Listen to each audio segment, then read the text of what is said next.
When a wealthy, handsome young man got a car as a graduation present, he soon went on to use this car to end lives. Due to his good looks, however, he received an outcry of support on social media.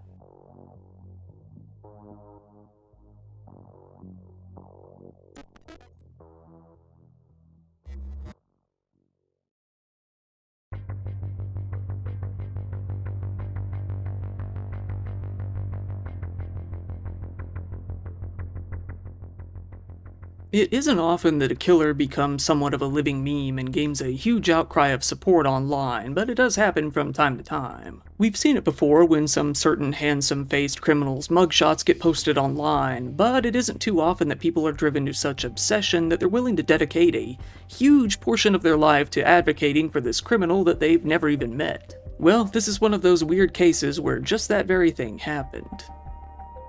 Our story begins with Chris and Cheryl Herrin, a young couple who got married in the state of Texas.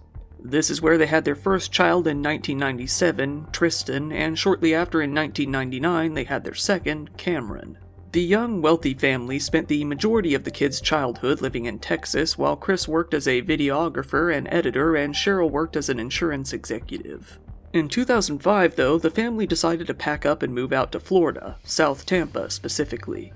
There, Chris continued his work while Cheryl eventually retired from her job as an executive. By now, the family had a massive amount of wealth already, after all.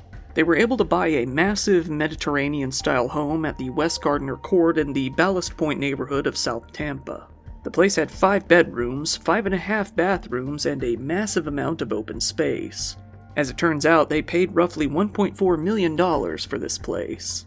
Chris continued to work as a videographer, specializing in corporate video presentations.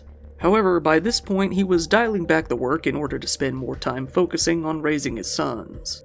Cameron was put into the Tampa Catholic High School. Cameron, along with his brother, seemed to be the ideal young men to casual observers. They often volunteered to do lawn mowing and weed trimming for their neighbors. They seemed very cheerful, enjoying the outdoors in particular. Cameron was also making some very inoffensive videos on TikTok, gaining a slight bit of popularity over time. At school, Cameron seems to have done fairly well.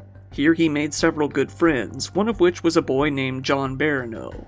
He and John eventually became best friends, hanging out together a good majority of the time with Tristan. Eventually, though, it came time to graduate. Cameron was now 18 and John was 17. Cameron was planning to go to the Hillsborough Community College and study marketing very soon. As a graduation present, Cameron's mom gifted him with a brand new 2018 Mustang GT. John himself received a Nissan Altima in a similar fashion. The boys loved their cars, a little too much. They really enjoyed showing them off and driving them around the city. However, their driving was anything but standard.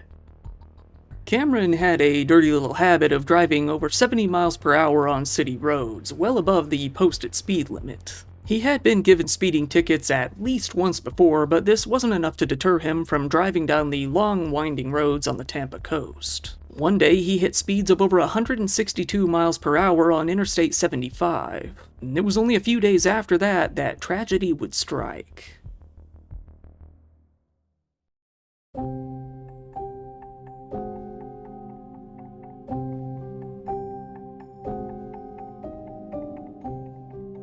On the 23rd of May in 2018, Cameron, Tristan, and John hopped into their respective cars to head to LA Fitness and get in a good workout. While they were doing so, a young mother, Jessica Rubenbolt, was pushing her baby daughter Lilia down the sidewalk in a stroller. Jessica and her husband, David, had originally been from Ohio, but had just moved out to Tampa after having their daughter.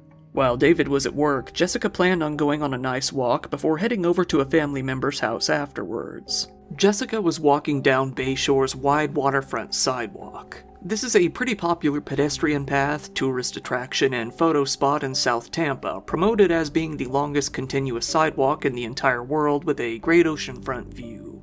It seemed like a pretty good spot to spend an afternoon, especially to someone from Ohio, a place that doesn't have any sort of view like this.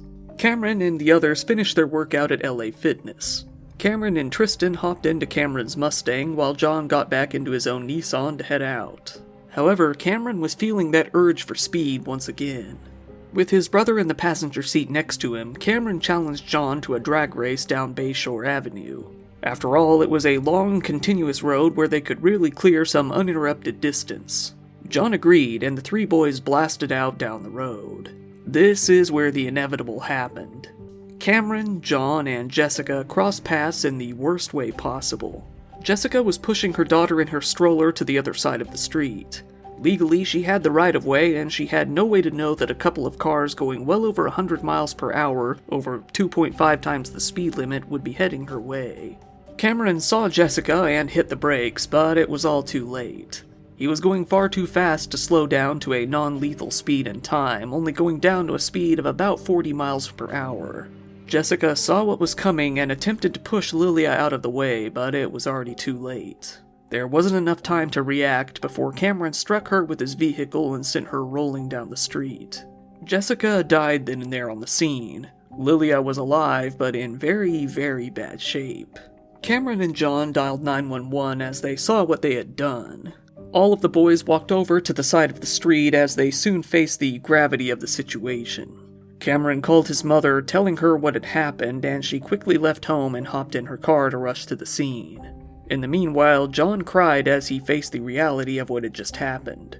Tristan didn't know what to do, unable to deal with the shock of what he was seeing. Cameron, though, reacted a little bit differently. In photos taken at the scene, he seems more calm and collected than the others. At points, he's seen lounging in the grass, looking out toward the two vehicles.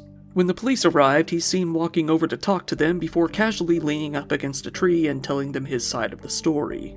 Given that it was his car that hit the victims, this lax attitude absolutely didn't help with his public image. The boys' parents arrived, with John running into his mother's arms and sobbing while he confessed to what they had done. The police did what they could to assess the situation while ambulances rushed the two victims over to Tampa General Hospital. It was too late for Jessica, and she was pronounced dead upon arrival. Lilia, however, was alive, although she was swiftly thrown into intensive care. David, Lilia's father, was called immediately and told what had happened. He rushed out to the hospital to be with his daughter, lying next to her as he attempted to take in all of the information he was hearing. His wife was gone, and his daughter was in a very dire situation. While he had hoped that Lilia would survive, these hopes would soon be dashed the very next day as she passed away as well. Cameron, John, and Tristan were all arrested and taken into jail. Cameron didn't take his new reality very well. While it isn't known exactly how he handled being in jail, it couldn't have been good, as he showed up to court for the first time wearing an anti-self-harm vest, something none of the other criminals brought alongside him were wearing. Cameron had been hit with a $200,000 bond. He and his lawyer were hoping to get the bond lowered to a more affordable $50,000. His lawyer argued that he was a good kid who made a huge mistake. When it came to that, they were surprisingly successful and the bond was lowered. However, that isn't all he wanted. Cameron boldly, ballsily asked for permission to drive again, saying that he needed to do so to attend college. This, unsurprisingly, was denied, but he was given permission to go to college as long as he was driven by someone else. Cameron was bonded out of jail to await his trial. He was slapped with a GPS tracking device, ordered to hand over his passport, and was told not to leave the country, and was absolutely not allowed to have contact with the victim's family. For now, he was out. Ever since Cameron was arrested and convicted, he's garnered a very large online following, mainly on TikTok, where his account blew up to over 2 million followers despite all his videos having been deleted. Many of his fans were women, mainly women who found him attractive. The internet blew up with comments about his eyes, his jawline, and how he was, quote, too cute for prison. Many of the supporters began to follow the trial very closely, monitoring and criticizing any new developments. They saw David and his family as nothing more than a group of people looking for revenge out of sheer anger and grief, ready to throw a young man under the bus for what they considered to be a simple accident. These supporters were seen in a very negative light by virtually everyone, but they still opted to proceed in their support for freeing Cameron.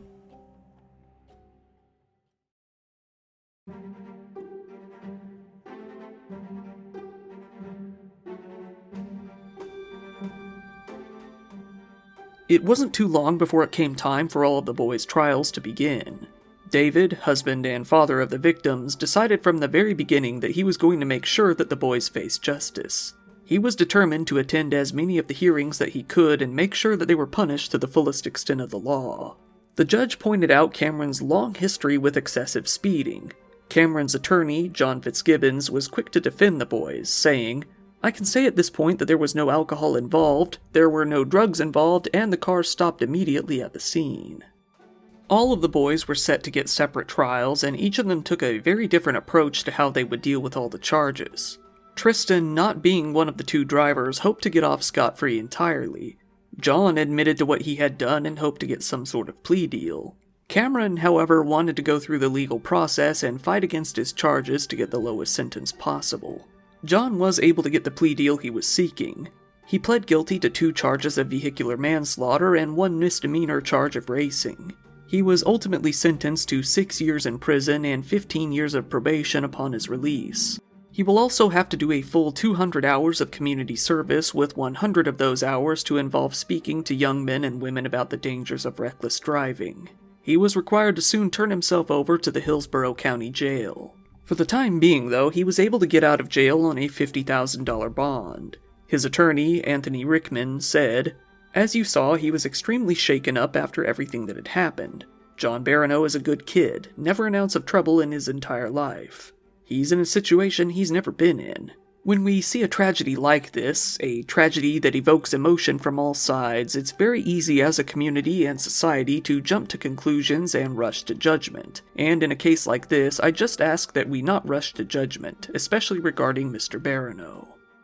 Tristan Herrin was able to get what he wanted as well.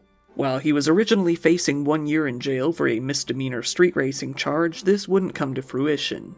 Given that he was only the passenger in one of the cars, he was able to get all of the charges dropped against him in May of 2021. Jessica's father, Bob, was there to oversee the hearings. When asked about how he felt, he said that he felt John's plea agreement was appropriate. He felt that there was much more to be said and done at Cameron's trial, given that he was the actual killer. He said, simply, "We plan to be there." Cameron's trial was all set to be the most eventful, given that his car was the one that actually hit the victims, and both the media and online communities already fostered a good amount of hatred for him. His first hearing would be over a Zoom video conference with the Hillsborough Circuit Judge, Christopher Nash. Surprisingly, from the very start, Cameron expressed an interest in pleading guilty. Nash asked Cameron and his attorney a long series of questions to make sure they really understood the consequences this plea would bring.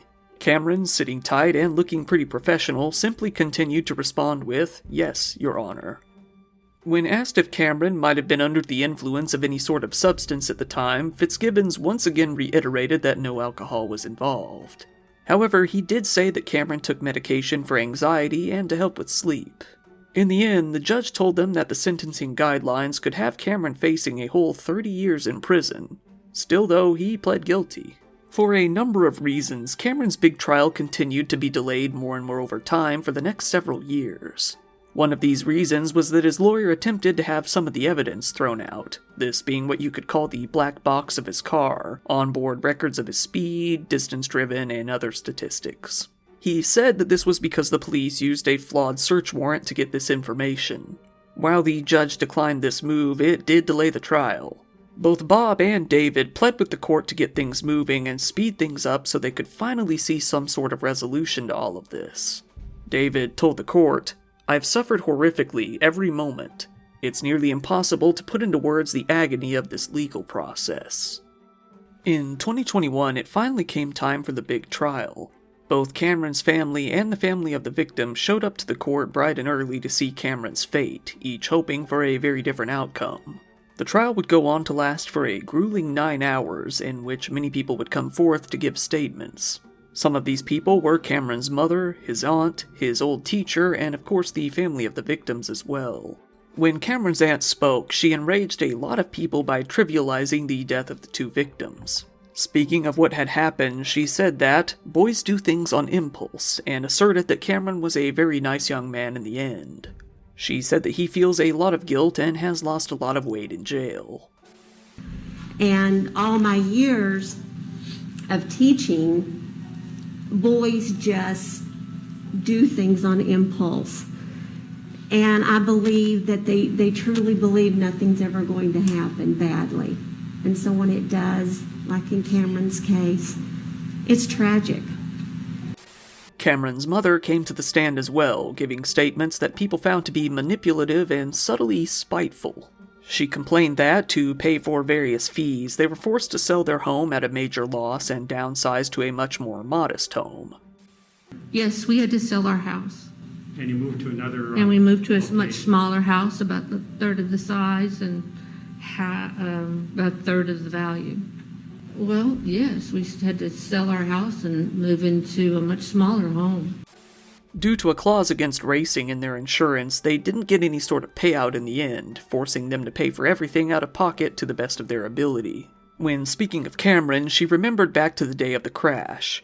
She said that Cameron called her crying, saying, "I killed someone." She said that after she rushed out to the scene, she saw Cameron sobbing down on the ground on all fours, vomiting out of sheer shock.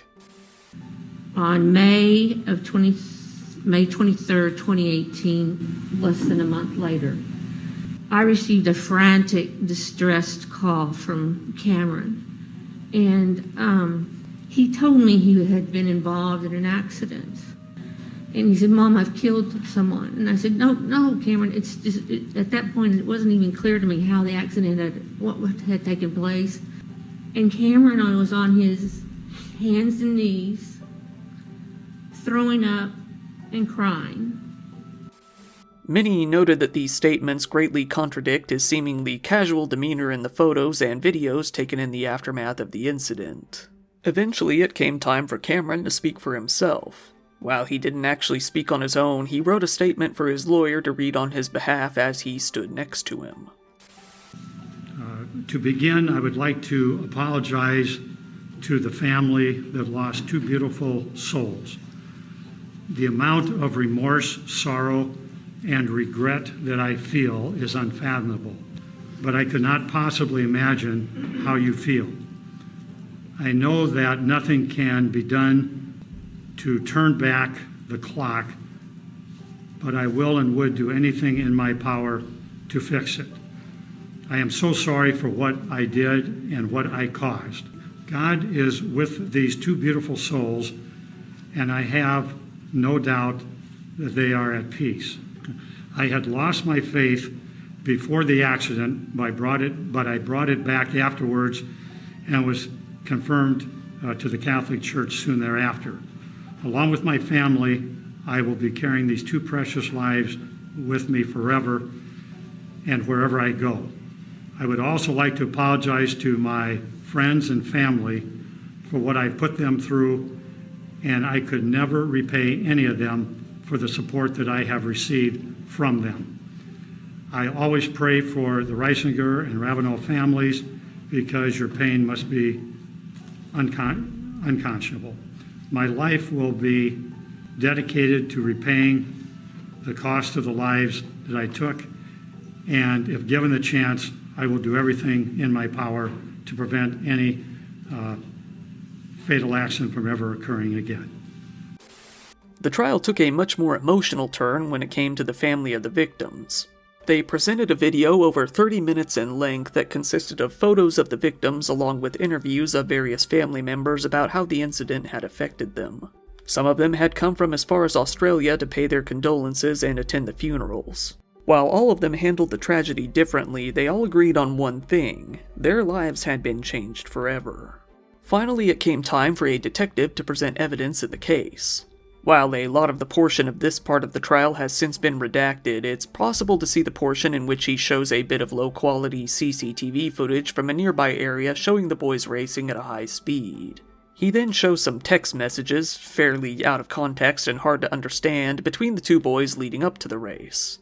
He then spoke of the onboard statistics from the car, showing the consistent pattern of speeding.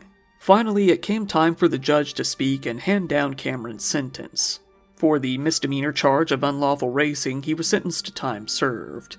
However, on the first count of vehicular homicide, Cameron was sentenced to 9 years in a Florida state prison. His eyes began to widen in shock. On the second vehicular manslaughter charge, he was sentenced to 15 years in prison.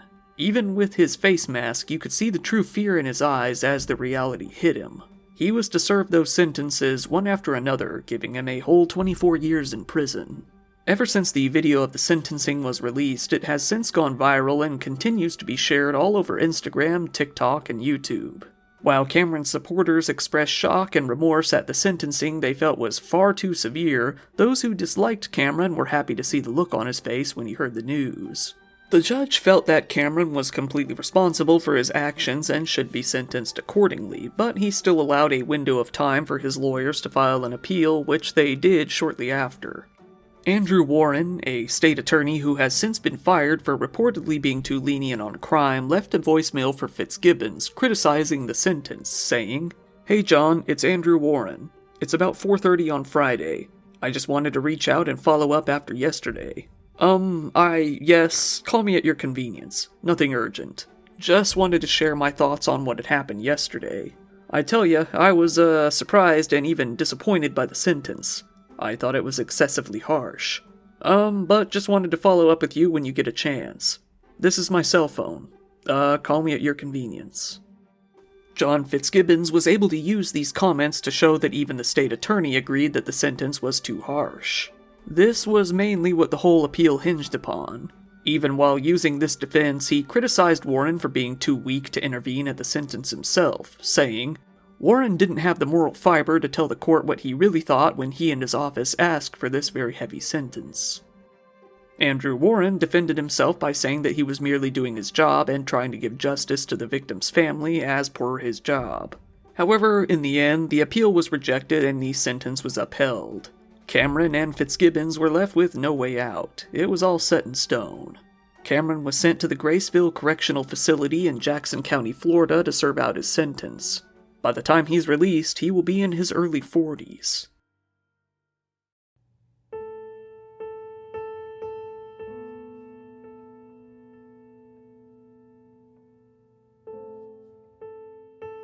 Cameron's online support only boomed in intensity after his sentencing was settled. Many people online launched a slew of different campaigns in order to hopefully reduce his sentence or get him out of jail, none of which today have been successful. The judge had already refused a motion to reduce his prison sentence and sees no reason to rethink that decision in the future.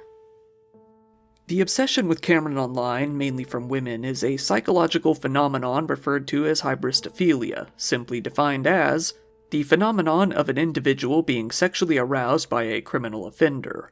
It's usually seen in cases where the perpetrator of a crime, no matter how grisly, is an attractive man, such as in the cases of Richard Ramirez, the Night Stalker, and Ted Bundy. Posts with the hashtag #JusticeForCameron came to explode online all over all sorts of social media platforms, mainly using the viral footage from his sentencing paired with sad music, hearts, and crying emojis. They mainly argue that his 24-year sentence was unwarranted, some arguing that he deserved no punishment at all. Oddly, the Arabic-speaking world took a large interest in Cameron. Even now, if you Google up his supporters, you'll see that a huge number of them appear in Arabic. Due to this, some commenters online have theorized that Cameron's friends, or maybe his family, might have been paying overseas bots or subscriber farms in order to overwhelm the internet with support for Cameron and turn public opinion in his favor. There are entire TikTok and Twitter accounts dedicated to spreading conspiracies about how Cameron is not in the wrong at all. Many of them blame John for hitting the two victims, saying that Cameron's car didn't show consistent damage with him hitting two people. They say that John is scum for passing the blame onto his best friend. They say that the police falsified evidence. They say that it's suspicious that nearby CCTV cameras didn't film it. And worst of all, they blame David and Jessica. They blame Jessica for walking across an area that wasn't a crosswalk, although she was found to legally have had the right of way. They say that Jessica must have been up to something because she was going on a walk with 2 bags, 2 apparently being a suspicious amount for an outing. They scoured the victims' families' Facebook profiles trying to find a way to slander them, such as calling them alcoholics because a member of the extended family said he was drunk in recent photos.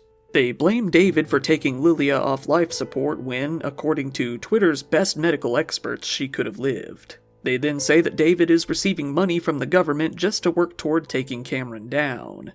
They even theorize that Jessica was cheating on him with a man with a Mustang, causing him to hate Mustang owners and want to take revenge against all of them. They further slandered David by saying that he didn't even want to marry Jessica and was forced to marry her because of a child, all because he appears to look at her with disgust in one picture, according to them. They said that David must be a liar because he said in court that he didn't sleep for 3 nights, but he appears to be sleeping next to Lilia in the hospital because he is lying down. They are often reaching very hard, grasping at very tiny straws. It's a very strange rabbit hole of people who are either obsessed with Cameron or are being paid to paint him in a better light. As of the writing of this video, 3 years after his sentencing, the posts still have not ceased. In fact, the Tampa Bay Times has reported that both the court that sentenced Cameron and the Florida Department of Corrections have received numerous threats from these people.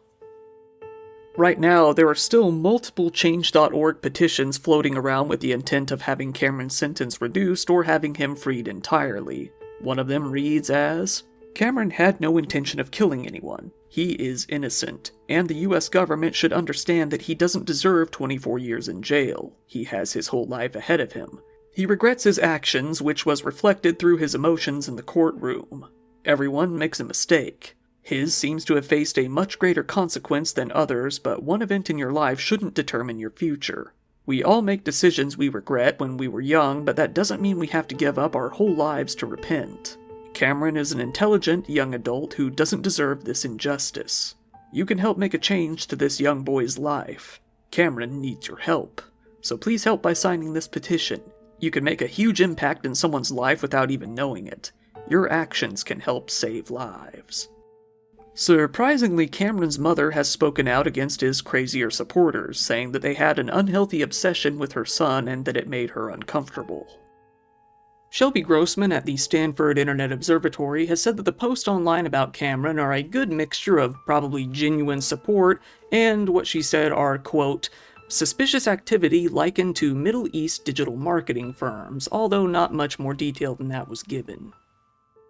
At this point, Twitter has suspended about 900 accounts from Cameron's obsessive supporters, given that they often violated community guidelines in one way or another. They've also erased about 90,000 of roughly 100,000 currently circulating tweets about him for similar reasons. The fans don't seem to have a clear reason as to why they think the police were out to get Cameron in the first place. After all, being a rich white man, he doesn't really fit the stereotypical profile of someone who they say would be targeted by the police. On the contrary, he more fits the profile of people who are said to be protected by the police. Individuals may have their own answers on this topic, but there doesn't seem to be a broad agreement as to why he was supposedly targeted in the first place. In the end, Cameron isn't going anywhere. His supporters can send him all of the love letters they want. Once again, thank you for watching my video. If you enjoyed it, please go ahead and give it a like. It really helps me out in the algorithm, and hey, feel free to subscribe if you want to see more content like this. In celebration of 500k and by popular demand, I have a merch store up now too as well. I only have a few designs up there right now, but I'm hoping to add more pretty soon. Just recently, I've started up a new podcast with 4 of my friends. If you find this channel interesting, I think you'll like that one as well. If you want, go ahead and follow me on social media, that's always appreciated, and I also always appreciate it when people follow me on Patreon. There you can get videos early, ad-free, and uncensored. Channel memberships are back up too, and you get the same benefits there as well. Once again, this has been your host Kyle, thank you, and good night.